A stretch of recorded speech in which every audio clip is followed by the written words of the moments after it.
Bienvenue dans cette nouvelle vidéo YouTube. Bonjour à toutes et à tous. Comme je vous avais expliqué, voici le deuxième chapitre où nous allons parler de la couche numéro 3 du modèle OSI, à savoir la couche réseau. Cette partie de couche au réseau est découpée en 4 chapitres. La couche numéro 3, je vais vous expliquer les fonctionnalités, à quoi sert la couche numéro 3.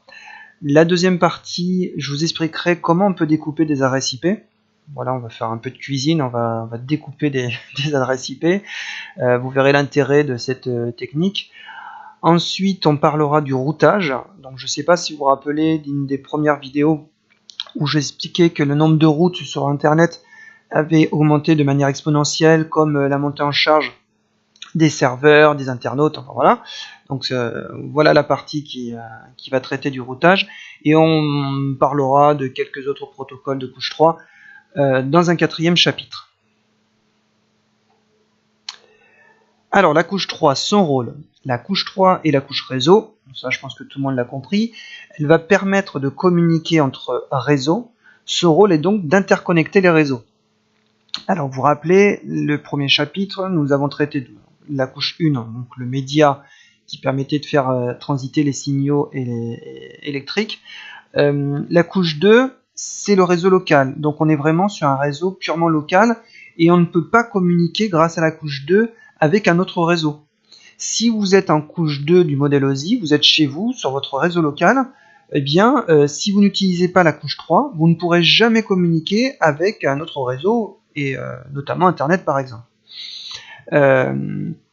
Donc il va falloir absolument utiliser la couche 3 pour communiquer avec le monde extérieur. C'est comme si vous étiez dans une pièce. Dans une pièce, il faut apparenter une pièce à un réseau local. Si vous voulez franchir une porte qui est dans la pièce pour aller dans la pièce d'à côté, donc communiquer avec une autre pièce, eh bien, il vous faudra utiliser la couche 3 du modèle OSI. Question, comment envoyer un message à un réseau auquel nous ne sommes pas directement reliés et qui peut parfois être à l'autre bout du monde? Oui, effectivement, passer une porte pour aller dans la pièce d'à côté, ça paraît très simple, on se dit, bon, bah, il n'y a pas de problème. Mais si vous devez aller à l'autre bout du monde, là se pose la question, mais comment je fais pour y aller? Alors que votre ordinateur, en gros, il ne sait pas y aller. Il faut comprendre ça, c'est que votre ordinateur, pour aller sur n'importe quel site, il ne sait pas aller au site internet.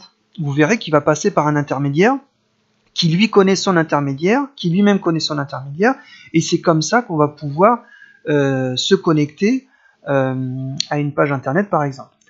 Donc internet est comme un énorme ensemble de réseaux collés les uns aux autres, un peu comme des pièces dans une grande maison. Voilà, c'est l'exemple que je vous donnais. La couche 3 va donc permettre de joindre n'importe quel réseau sur internet en passant à travers d'autres réseaux. La connexion à une machine sur un autre réseau se fera à travers des réseaux de proche en proche. Nous pouvons très bien illustrer ceci en utilisant la commande traceroute sous Linux ou tracert sous Windows. Alors je vous mettrai les commandes dans les commentaires pour rappel. Donc en fait, vous savez, dans la vidéo précédente, leur série, je vous avais dit que pour afficher l'adresse MAC sous Windows, c'est ipconfig/all et sous Linux ifconfig. Il y a une commande qui s'appelle tracert sous Windows et traceroute sous Linux, qui permet justement de voir par quelle route nous sommes passés pour aller atteindre notre destination. Donc une petite illustration dans la diapo suivante. Donc j'essaie depuis mon poste, depuis chez moi, à contacter le site de Google par exemple. Alors aucun placement de produit, puis de toute façon Google ils n'ont pas besoin de moi pour faire de la publicité, hein, vous avez bien compris. Donc j'ai pris Google comme j'aurais pu prendre n'importe quel site. Donc on voit bien que pour contacter Google, eh bien je suis passé par 17 passerelles. D'accord? Enfin, plus précisément, on va dire 16 passerelles et la 17e étape, c'est la destination. D'accord? Donc nous voyons que nous passons par beaucoup de machines avant d'atteindre Google. Donc quand vous allez sur un site internet, il faut vraiment comprendre que vous passez par toutes ces passerelles. C'est pas si simple que ça. Donc quand vous avez un site qui est un peu lent, c'est pas forcément le site distant qui est lent, c'est peut-être une des passerelles dans le lot qui est un peu lente et du coup ça ralentit le réseau. Bon, je vous accorde que maintenant, quand il y a des problèmes de lenteur, c'est plus souvent le site internet qui est lent que le réseau en lui-même. Bon, enfin bref, ça c'est un autre débat. Alors rappelez-vous, en couche numéro 2, je vous ai dit qu'à partir de la couche numéro 2 jusqu'à la couche numéro 4, on identifie les couches. La couche numéro 2, on l'identifie grâce à l'adresse MAC. C'est bien, je vois que tout le monde suit. Et la couche numéro 3, c'est l'adresse IP. Donc je pense que l'adresse IP, tout le monde en a entendu au moins parler une fois, sans savoir exactement à quoi ça sert et comment on fait fonctionner. Donc l'adresse IP identifie la couche 3. Donc l'adresse IP est en fait l'adresse réseau et l'adresse machine. Ça, je vous l'expliquerai tout à l'heure. Une partie de l'adresse représentera l'adresse du réseau et une autre partie l'adresse de la machine. Une adresse IP est codée sur 32 bits, soit 4 octets. Rappelez-vous, un octet, c'est 8 bits. Donc 4 octets, ça nous fait bien 32 bits. Afin de simplifier la lecture et l'écriture de l'adresse IP pour les humains, nous avons choisi d'écrire les adresses avec la notion de décimale pointée. Cette dernière sépare les 4 octets sous forme de 4 chiffres décimaux allant de 0 à 255. Un exemple, 192.168.0.1. La plus petite adresse IP sera 4 x 0, 0.0.0.0, quand tous les bits de l'adresse sont à 0, alors que la plus grande sera 255.255.255.255 quand tous les bits sont à 1. Donc contrairement à l'adresse MAC qui est en hexadécimale et qui n'est pas manipulée par le commun des mortels, chez vous à la maison vous ne manipulez jamais les adresses MAC, sauf quand vous commencez à manipuler, j'allais dire trafiquer, non, mais à manipuler un peu les adresses MAC, notamment quand vous voulez réserver une adresse IP par rapport à une adresse MAC, ça, je sais que ça peut se faire dans n'importe quelle box maintenant, pour sécuriser l'accès, enfin bref, on pourra en reparler un peu plus tard. Mais les adresses MAC, on ne les utilise pas forcément, c'est l'hexadécimale, et puis de toute façon c'est figé, la carte réseau, sauf si vous allez bidouiller l'adresse MAC de votre carte réseau, normalement elle est fixe, vous n'avez pas à y toucher. Par contre, l'adresse IP, c'est quelque chose de complètement dynamique, on peut la manipuler, d'ailleurs on les manipule souvent, comme l'être humain va manipuler ces adresses IP, à l'époque, quand ils ont mis en place ce protocole, ils se sont dit, tiens, on va mettre en décimale pour que ce soit plus simple. Donc voilà. Donc plus petite adresse 4 x 0, plus grande adresse 4 x 255. À une adresse IP, on y associe tout le temps, j'ai bien dit tout le temps, un masque de sous-réseau. Alors, c'est le masque qui va indiquer quelle est la partie réseau de l'adresse et quelle est la partie machine. Définition, les bits à 1 dans le masque représentent la partie réseau de l'adresse IP. On en déduit que les bits à 0 représentent la partie machine de l'adresse IP. On reprend notre exemple de tout à l'heure avec l'adresse IP 192.168.0.1 avec un masque 255.255.0.0. Écrivons maintenant ces deux adresses en binaire pour y voir plus clair. Alors je dis les deux adresses, en fait non, c'est l'adresse du masque de sous-réseau. Donc si je prends le masque de sous-réseau et que je l'écris en binaire, 255 c'est 8, 1, donc 1, 1, 1, 1, 8 fois, point 1, 1, 1, 1, 8 fois, point 0, 0, 0, 8 fois, point 0, 0, 0, 8 fois. Donc, quelle est l'adresse réseau? La partie réseau, eh bien, c'est là où tous les bits sont à 1. Et l'adresse IP de ma machine, c'est là où on a tous les bits à 0. Alors, c'est vrai que quand on dit l'adresse IP d'une machine, l'adresse IP d'une machine, en gros, c'est tout ça, hein, c'est les 4 octets. Mais ces 4 octets sont obligatoirement, j'ai bien dit obligatoirement, associés à un masque de sous-réseau. Sinon, cette adresse seule ne veut strictement rien dire. On verra pourquoi tout à l'heure. Donc le nombre d'adresses dans un réseau, nombre de machines dans un réseau, c'est égal à 2 exposant le nombre de zéros dans le masque. Donc si on reprend notre exemple avec un masque à 2 x 255.0.0, donc j'ai 8 bits, 16 bits à 1 et 16 bits à 0. Donc si je reprends la formule, 2 exposant le nombre de zéros dans le masque, ça fait 0, il y a 16 zéros dans notre masque, ça fait 2 exposant 16. Donc potentiellement, grâce à ce masque de sous-réseau, j'aurai ici la possibilité d'adresser 65 536 valeurs. Je vous laisse vérifier le calcul. Hein.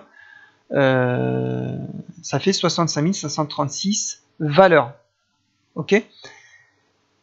J'espère que là je vous ai pas perdu. Si vraiment, voilà, si c'est la première fois que vous en entendez parler, revoyez le début, parce qu'il faut bien comprendre cette partie. Allez, je continue. Donc l'adresse réseau et l'adresse de broadcast. Il faut savoir, et ça c'est bien foutu pour ça, c'est que, vous voyez, vous avez 65 536 valeurs.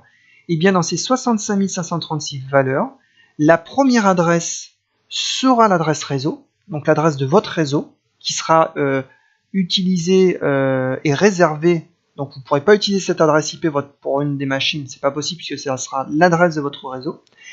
Et la dernière valeur, ça sera l'adresse IP de broadcast. Donc la dernière adresse IP de votre réseau, ça sera l'adresse IP de broadcast. Pareil, vous ne pourrez pas utiliser cette adresse IP. Elle sera réservée pour le broadcast, c'est-à-dire que si vous avez une machine sur votre réseau de couche 3 qui essaye de communiquer avec toutes les machines de son réseau de couche 3, eh bien elle utilisera cette fameuse adresse IP de broadcast. Rappelez-vous, en réseau de couche 2, donc adresse MAC, l'adresse IP de broadcast, c'est FFFFF, donc 6 octets, que des F, et on n'a que cette adresse MAC comme adresse de broadcast. Il n'y en a qu'une, hein, il n'y en a pas 50, il n'y en a qu'une. Par contre, en réseau de couche 3, quand on est au niveau de la couche 3 du modèle OSI, l'adresse IP de réseau, bah, c'est jamais la même, hein, puisque vous n'êtes jamais dans les mêmes réseaux, les adresses IP sont forcément différentes, et l'adresse IP de broadcast, nécessairement, sera comment dire, pas la même en fonction des réseaux. Donc il faut comprendre que l'adresse IP de broadcast n'est pas figée, c'est en fonction du réseau dans lequel vous êtes. Contrairement à la couche 2 où c'est toujours que des F. Exemple pour le masque 2x255, on reste toujours sur le même exemple. L'adresse réseau, ça sera 192.168.0.0, ça c'est notre première adresse IP. Et la dernière adresse IP, bah, ça sera 192.168.255.255. Donc je vous laisse regarder la RFC 1918 qui précise les plages adresses IP qui sont utilisées de manière particulière dans le monde privé. Donc en gros, ce qu'il faut savoir, sans comprendre forcément ce tableau, c'est que quand vous utilisez des adresses IP en privé, chez vous à la maison, dans votre entreprise, enfin disons dans un réseau qui n'est pas sur Internet.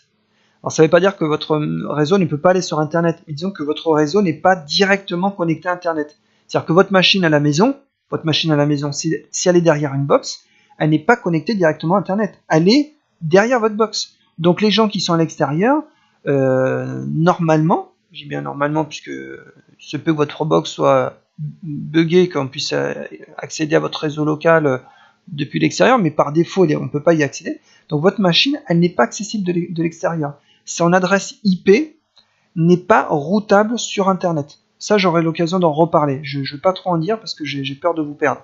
Mais il faut savoir que quand vous êtes chez vous à la maison, il ne faut pas utiliser des adresses IP qui sont potentiellement utilisées sur Internet. Je prends un exemple. On reprend l'exemple de Google.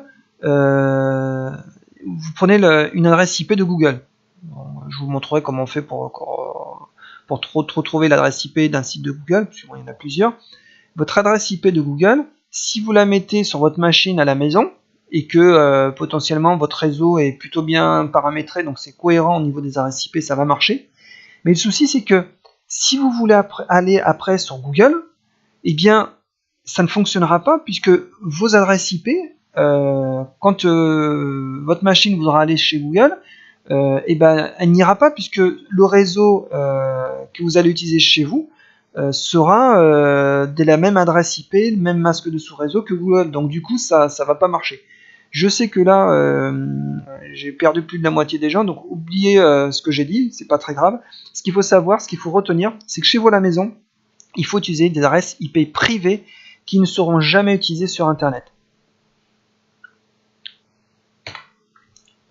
Voilà, je vous remercie de votre attention sur cette vidéo, donc première partie de la couche numéro 3 du modèle OSI.